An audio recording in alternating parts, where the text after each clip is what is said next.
हिंदू संस्कृतीत विश्वाच्या मुळाशी ओंकार हा ध्वनी कारणीभूत असल्याचे सिद्धांत आहे। श्री गणेश ही देवता ओंकार स्वरूप आहे, त्यामुळे गणेशाला आद्य देवता मानतात।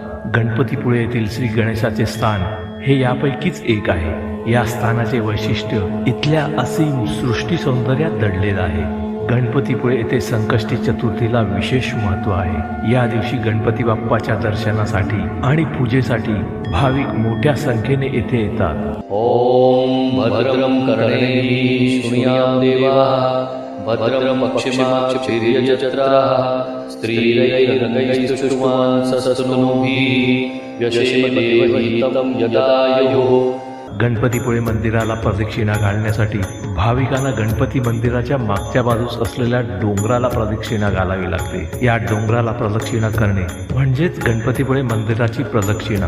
ही मंदिराची प्रदक्षिणा 1 ते 1.25 किलोमीटर इतकी आहे। संकष्टीच्या दिवशी सायंकाळी 4 वाजता याच प्रदक्षिणा मार्गावरून श्रींची पालखी काढण्यात येते।